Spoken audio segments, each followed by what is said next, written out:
Hello students, today we are going to study surface chemistry.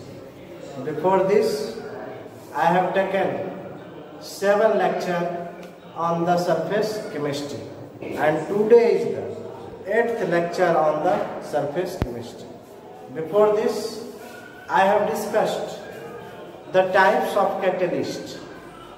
I have mentioned that there are 5 types of catalyst: positive catalyst, negative catalyst, catalytic promoter, anti-catalyst and auto-catalyst. All these 5 types of catalyst is discussed by me. Okay? And today we are going to discuss the types of catalysis.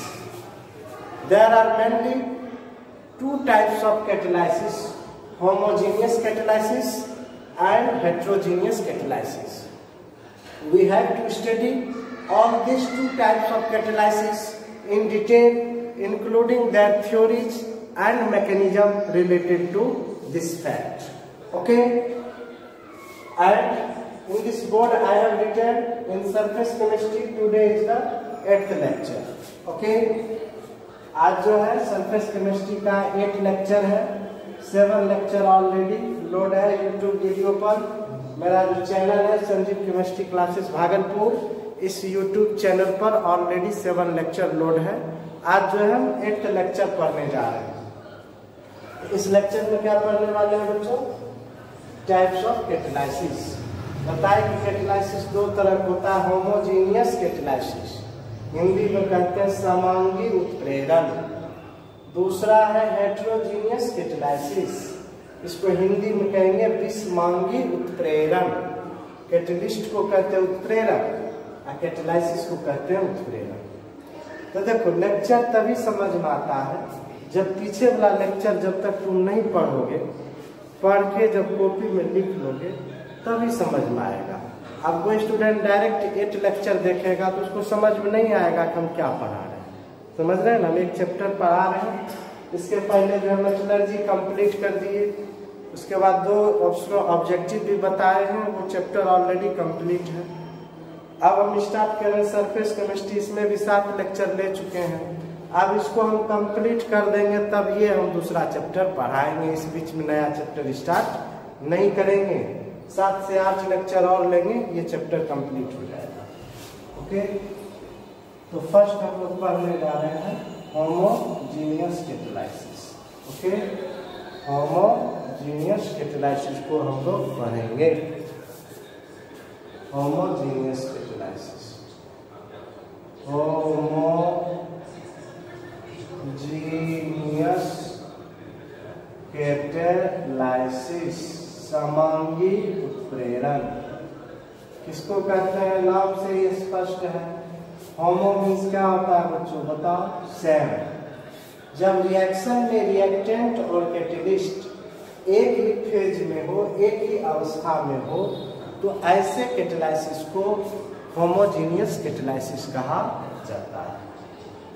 As for example, जैसे lead chamber process में H2SO4 के देखो production के लिए 2 process है, एक को कहते हैं कॉन्टैक्ट प्रोसेस, दूसरे को लेड चेंबर प्रोसेस। तो लेड चेंबर प्रोसेस में सल्फर डाइऑक्साइड का ऑक्सीडेशन सल्फर ट्राइऑक्साइड में कराते हैं। तो सल्फर डाइऑक्साइड क्या है? गैस है। ऑक्सीडेशन कर रहे हैं एयर में, तो ऑक्सीजन भी क्या है? गैस है। यहाँ पर कैटलिस्ट के रूप में हम लोग लेते हैं नाइट्रिक ऑक्साइड या नाइट्रोजन मोनोऑक्साइड। यह भी क्या है? गैस है। यानी कि रिएक्टेंट सल्फर डाइऑक्साइड और O2 यह गैसियस स्टेट में है, और कैटलिस्ट नाइट्रोजन मोनोऑक्साइड यह भी क्या है? गैसियस स्टेट में है। कहने का मतलब, जब केमिकल रिएक्शन में रिएक्टेंट और कैटलिस्ट दोनों एक ही स्टेट में रहता हो, या तो लिक्विड रहेगा या तो गैस रहेगा, जो भी रहेगा एक ही स्टेट में रहेगा, तो ऐसे कैटालाइसिस को हम लोग क्या कहते हैं? Homogeneous catalysis. फिर एग्जांपल देंगे तो आपको समझ में आ जाएगा, है ना? होमो मीन्स वन से एक ही स्टेट में रहेगा। when in a chemical reaction, when in a chemical reaction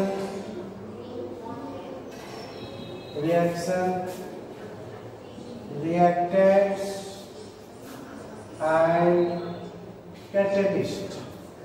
Reactant and catalyst are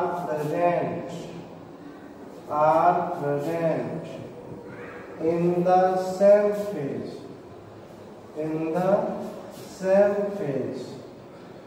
Then it is called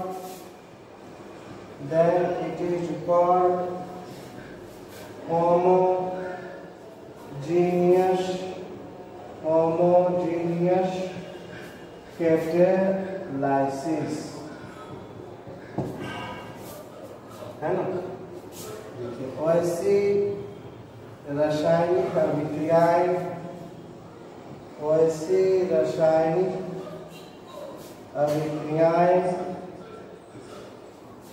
जिसमें रिएक्टेंट प्रोडक्ट भी कहेंगे, रिएक्टेंट तथा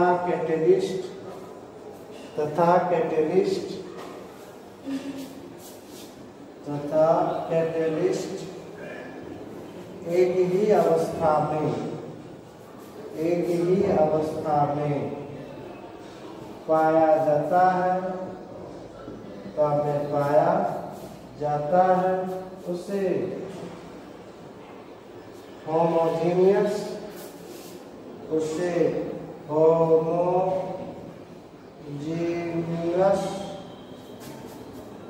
कैटालाइसिस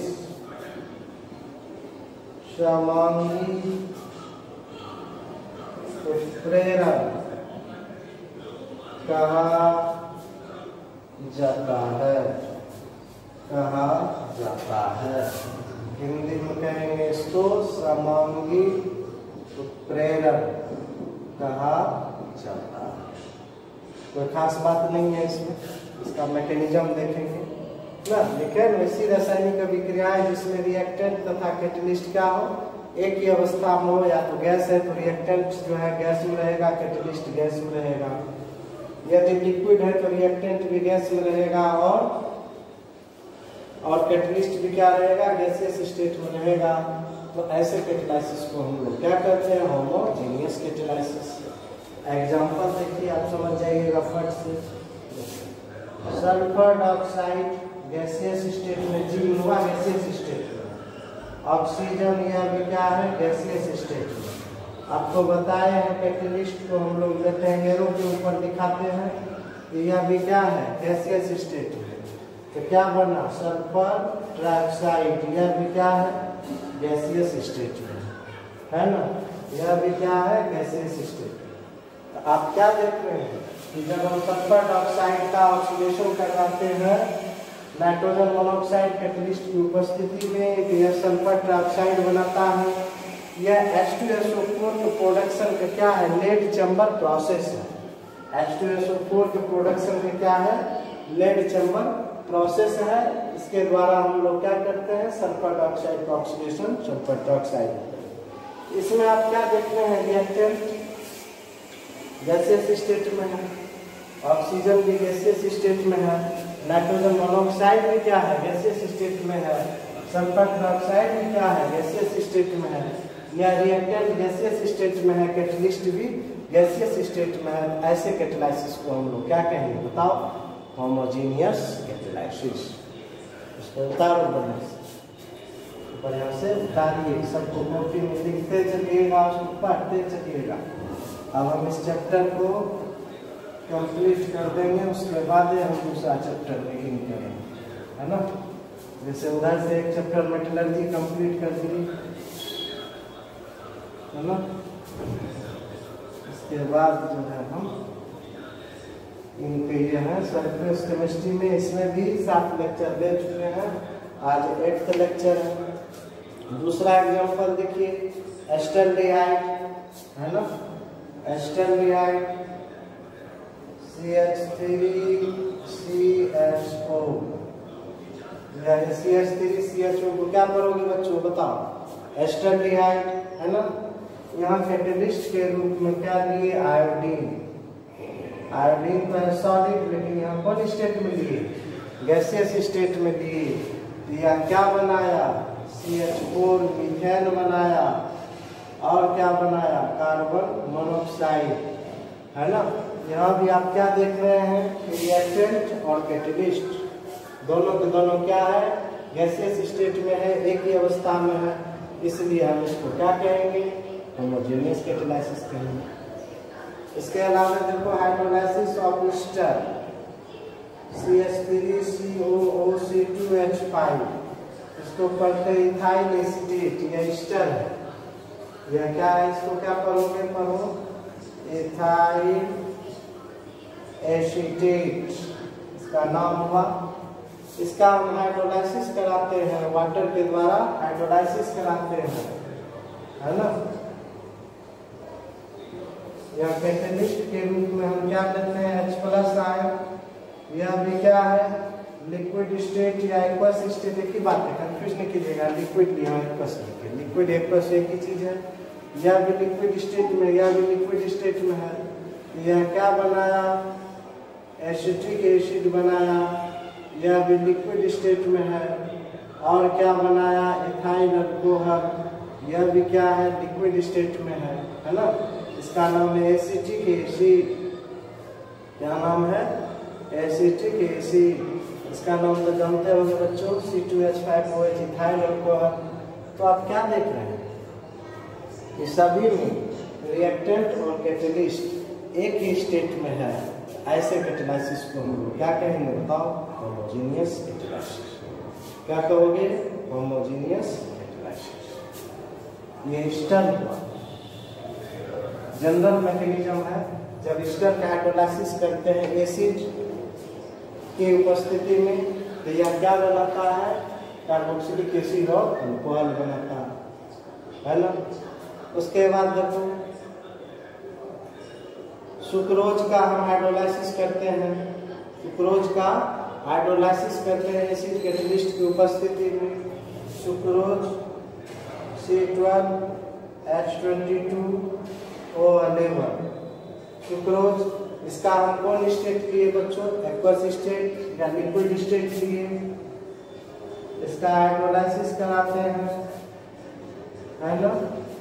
H+ एसिड कैटेलिस्ट की उपस्थिति में यह बनाता है glucose, glucose plus fructose, glucose plus fructose, है ना। यह भी लिक्विड स्टेट में प्राप्त होगा, नहीं ग्लूकोज और क्या बनाया आप लोग, फ्रुक्टोज, लिक्विड स्टेट और एक्वस स्टेट में प्राप्त हुआ, है ना। C6H12O6 ग्लूकोज और फ्रुक्टोज प्राप्त हुआ। ओके, ये लिक्विड स्टेट या एक्वस स्टेट जो कहिए एक ही बात है, लिक्विड स्टेट या एक्वस स्टेट में प्राप्त हुआ, है ना। लिक्विड स्टेट या एक्वस स्टेट में प्राप्त हुआ, इसको कहोगे ग्लूकोज, है ना। अब फ्रुक्टोज, दोनों फार्मूला सेम है, लेकिन स्ट्रक्चर फार्मूला अलग अलग है। इसका जब हम लिखते हैं स्ट्रक्चर फार्मूला, तो इसमें एल्डिहाइड लगता है, इसमें कौन फंक्शनल ग्रुप है, एल्डिहाइड। अब फ्रुक्टोज में क्या है, कीटोन। जब हम लोग बायोकेमिस्ट्री पढ़ेंगे तो वहाँ देखेंगे, दोनों का मॉलिक्यूलर फार्मूला सेम है, लेकिन स्ट्रक्चर फार्मूला दोनों में क्या है, अलग है। इसके स्ट्रक्चर में एल्डिहाइड आता है, इसके स्ट्रक्चर में कीटोन आता है, इसीलिए दोनों आइसोमर है। Molecular formula same, structure formula different, ये आइसोमर है। ऐसे आइसोमर को हम लोग क्या कहते हैं, फंक्शनल आइसोमर। तो जितना भी एग्जांपल दिए बच्चों, सभी में आपने क्या देखा कि रिएक्टेंट और कैटेलिस्ट एक ही स्टेट में रहता है। उसी तरह स्टार्च का हम हाइड्रोलाइसिस करेंगे तो क्या बनेगा, एन मॉलिक्यूल ग्लूकोज बनेगा। स्टार्च क्या होता है, C6H10O5 होल एन, यह हुआ स्टार्च का फॉर्मूला। उसका हाइड्रोलाइसिस करेंगे एन मॉलिक्यूल वाटर के साथ एसिड कैटेलिस्ट की उपस्थिति में, तो क्या बनेगा, एन मॉलिक्यूल ग्लूकोज बनेगा, है ना। इसीलिए यह भी होमोजेनियस कैटालाइसिस के उदाहरण है। उसी प्रकार से मान लो हमारा हाइड्रोजन पर ऑक्साइड है ना।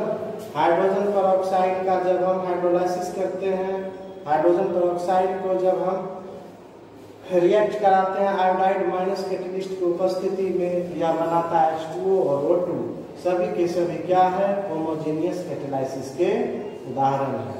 इसको बढ़िया से आप लिखिए, उसको कॉपी में उतारिए।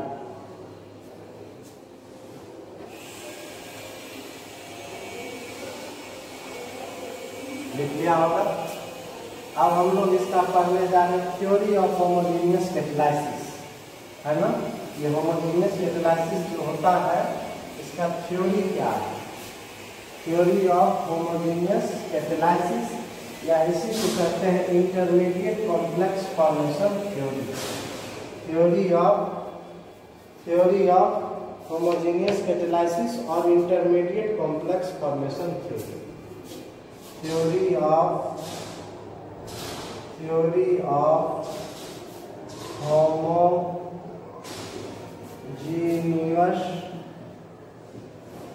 कैटेलाइसिस, और इसी को कहते हैं intermediate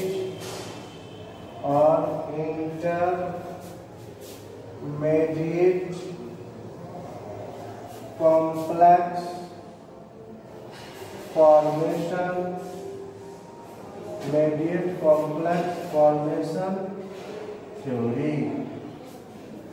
intermediate complex formation theory, है ना। कैसे है इसको समझना है कि होमोजेनियस कैटेलाइसिस कैसे होता है ना। तो इसका देखो है कि मान लेते हैं कोई रिएक्शन में कोई रिएक्टेंट है A, है ना। कोई रिएक्टेंट क्या है A, यह क्या करता है कैटेलिस्ट C के साथ संयोग करके एक बनाता है इंटरमीडिएट कॉम्प्लेक्स। एक क्या बना देता है बताओ, इंटरमीडिएट कॉम्प्लेक्स। ये स्टेप 1 हुआ, इंटरमीडिएट कॉम्प्लेक्स। इंटरमीडिएट कॉम्प्लेक्स बनाता है। देखो इसका जो है 2 स्टेप में होता है।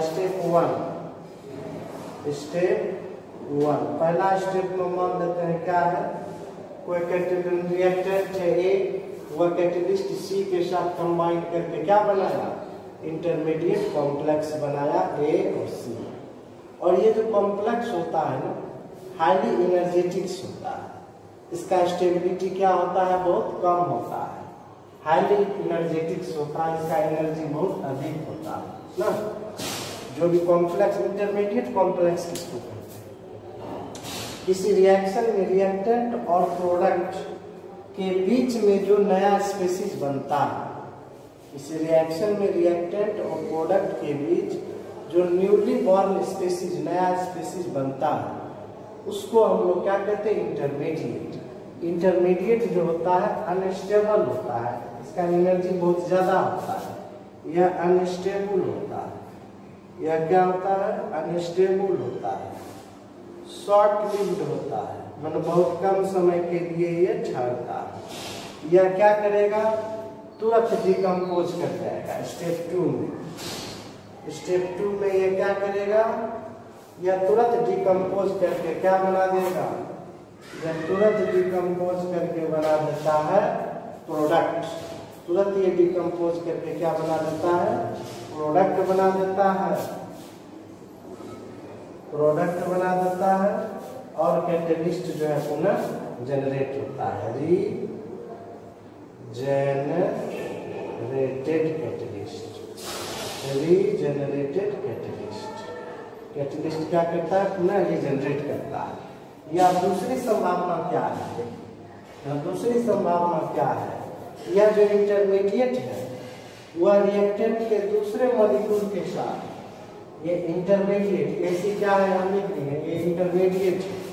यह इंटरमीडिएट क्या करता है, तुरंत डिकम्पोज करके प्रोडक्ट बना देता है और कैटेलिस्ट पुनः बन जाता है।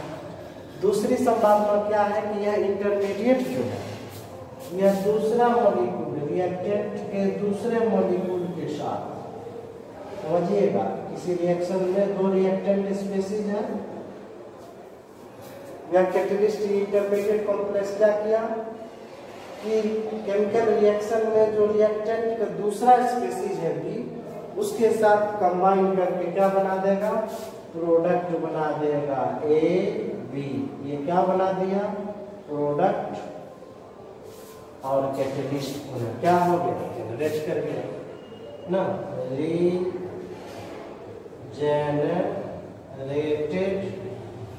कैटेलिस्ट।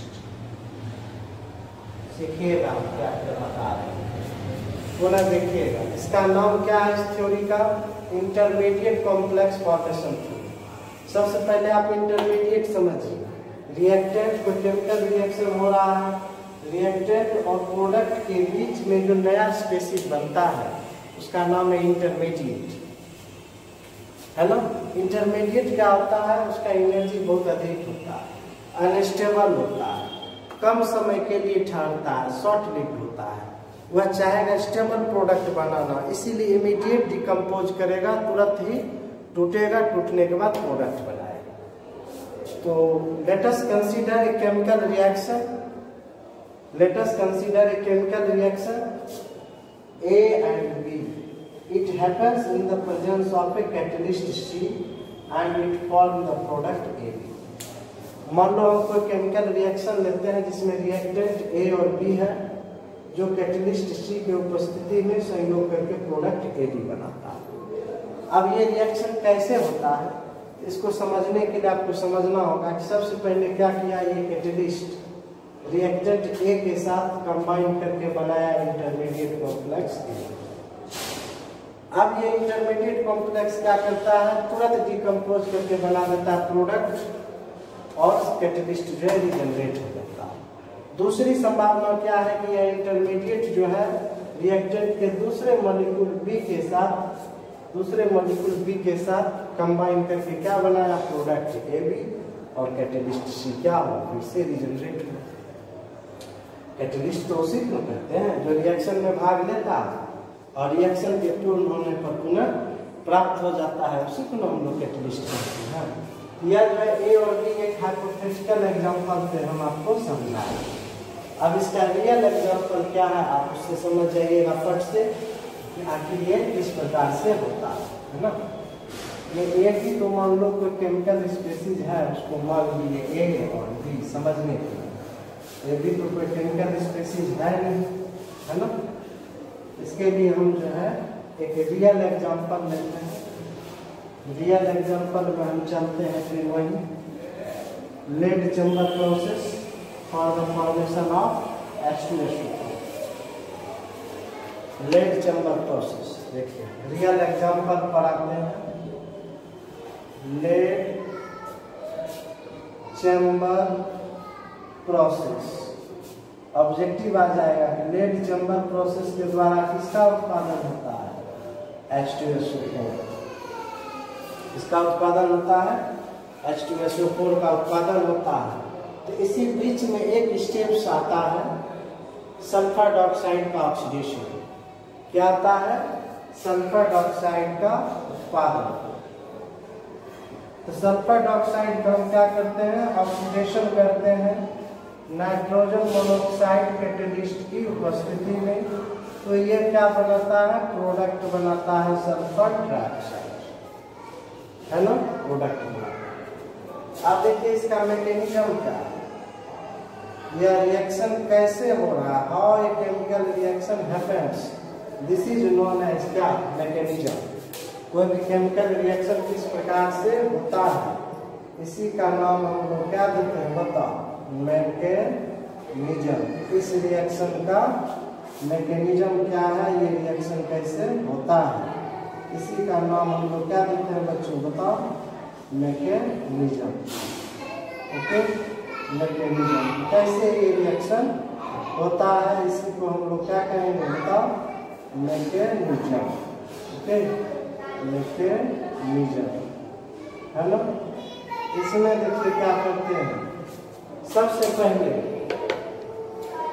पहले क्या करते हैं, तो ये जो है कैटलिस्ट ऑक्सीजन के साथ संयोग करता है ना। यहाँ ऑक्सीजन क्या है, रिएक्टेंट, इसके साथ ये कैटलिस्ट संयोग करके क्या बना देता है, नाइट्रोजन डाइऑक्साइड। यही हुआ इंटरमीडिएट है ना। यह क्या हुआ तुम्हारा, इंटरमीडिएट हुआ। ओके, रिएक्शन को बैलेंस करने के लिए यहाँ टू ले लिए।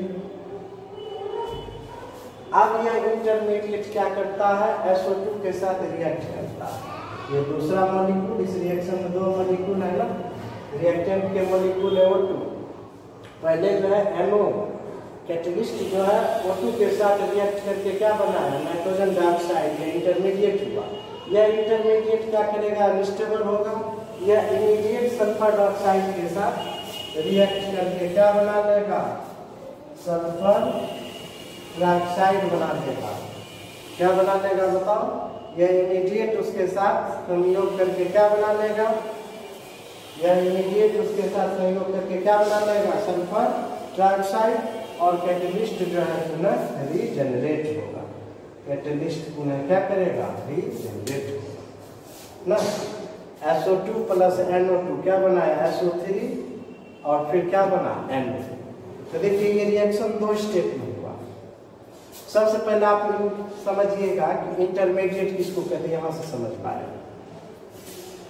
जब हम H2SO4 का लेट चैम्बर प्रोसेस द्वारा H2SO4 प्रोडक्शन करते हैं, तो उसमें एक स्टेप आता है सल्फर डाइऑक्साइड का ऑक्सीडेशन। सल्फर डाइऑक्साइड का ऑक्सीडेशन जब नाइट्रोजन मोनोऑक्साइड कैटलिस्ट को उपस्थिति में कराते हैं, सल्फर डाइऑक्साइड बनता है। तो अब देखिए आपका रिएक्टेंट है सल्फर डाइऑक्साइड और O2, प्रोडक्ट है SO3, कैटलिस्ट है क्या, N। यही ना रिएक्शन में कहीं पर NO2 की चर्चा नहीं है। इसका मतलब क्या हुआ, NO2 में नाइट्रोजन डाइऑक्साइड, इसका क्या मतलब हुआ, NO2 जो है रिएक्शन के बीच, NO2 जो है रिएक्शन के दरमियान उत्पन्न हुआ। NO2 जो रिएक्शन के दरमियान उत्पन्न हुआ, तो उसी न्यूली बॉर्न स्पीशीज को हम लोग क्या कहते हैं, इंटरमीडिएट। तो सबसे पहले नाइट्रोजन मोनोऑक्साइड जो है ऑक्सीजन रिएक्टेंट मॉलिक्यूल के साथ कंबाइन करके बनाया नाइट्रोजन डाइऑक्साइड। यह इंटरमीडिएट हुआ, शॉर्ट लिव्ड हुआ। यह इमीडिएट मान शीघ्र ही सल्फर डाइऑक्साइड के साथ कंबाइन करके, सल्फर डाइऑक्साइड के साथ कंबाइन करके क्या बनाया, सल्फर डाइऑक्साइड बनाया। और ये कैटलिस्ट जो है पुनः क्या हो गया, रीजनरेट हुआ। कैटलिस्ट तो उसी को कहते हैं जो रिएक्शन में भाग लिया और रिएक्शन के पूरा होने के बाद पुनः प्राप्त होता है ना, रीजेनरेटेड कैटलिस्ट। रीजेनरेटेड कैटलिस्ट यह रिएक्शन में भाग लिया और रिएक्शन के बाद वह क्या हुआ, पुनः प्राप्त हुआ। इसीलिए हम क्या लिखे, रीजेनरेटेड कैटलिस्ट। तो यही इसका क्या हुआ भैया बताओ, मैकेनिज्म हुआ। इसको उतारिए आप, इसको उतारिए कि रिएक्शन कैसे कैसे हुआ, हम उसको उदाहरण से समझाए है ना, यह उसका मैकेनिज्म। ओके, तो दिस इज नोन एज क्या, इंटरमीडिएट कॉम्प्लेक्स फॉर्मेशन फ्लो। यह सरफेस केमिस्ट्री का जो है बच्चों 8th लेक्चर है ना। पता है कैटालाइसिस 2 तरह का होता है, होमोजेनियस कैटालाइसिस, हेटेरोजेनियस कैटालाइसिस। आज हम आपको पढ़ाए होमोजेनियस कैटालाइसिस है क्या, ओके, और दूसरा उसका क्या थ्योरी है, उसका क्या मैकेनिज्म है, हम उसको डिस्कस करेंगे। होमोजेनियस कैटालाइसिस कंप्लीट हो गया। तब लेक्चर 9 में हम लोग पढ़ेंगे हेटेरोजेनियस कैटालाइसिस। उसी में उसका प्रॉपर्टी पढ़ेंगे, एक्टिविटी एंड सिलेक्टिविटी। ओके, तो फिर हम बोल रहे हैं कि सरफेस केमिस्ट्री तभी समझ में आएगा जब 1 लेक्चर से लेके 8 लेक्चर तक देखोगे, तब समझ में आएगा। ये जो सोचोगे कि हम बस 1 लेक्चर देख लेंगे तो समझ में आ जाएगा, ये संभव नहीं है। Okay, thanks. तो बच्चों इस चैप्टर को हम कंप्लीट जब तक नहीं करेंगे तब तक दूसरा चैप्टर में इन नहीं करेंगे। हाँ, बीच बीच में ऑब्जेक्टिव जरूर बताएंगे है ना, इसका ऑब्जेक्टिव बताएंगे, न्यूमेरिकल सब बताएंगे, ये सब जरूर बताएंगे, लेकिन थ्योरी के लिए दूसरा चैप्टर स्टार्ट नहीं करेंगे। इसमें ऑफलाइन क्लास में हम केमिकल काइनेटिक्स पढ़ा दिए हैं, सॉलिड स्टेट पढ़ा दिए हैं, इलेक्ट्रोकेमिस्ट्री पढ़ा दिए हैं। तो हो सकता है उस पर ऑब्जेक्टिव और न्यूमेरिकल करा देंगे, हो सकता है सॉलिड स्टेट का ऑब्जेक्टिव करा देंगे, अभी तक तो ऑब्जेक्टिव नहीं कराए हैं। सॉलिड स्टेट पर न्यूमेरिकल तो बता दिए थे ऑफलाइन क्लास में, फिर ऑनलाइन क्लास दिए हैं तो सॉलिड स्टेट का न्यूमेरिकल बताएंगे, सॉलिड स्टेट का ऑब्जेक्टिव बताएंगे। ओके, और इस चैप्टर को जब पूर्ण कर देंगे तब दूसरा चैप्टर में एंड करेंगे। थैंक्स।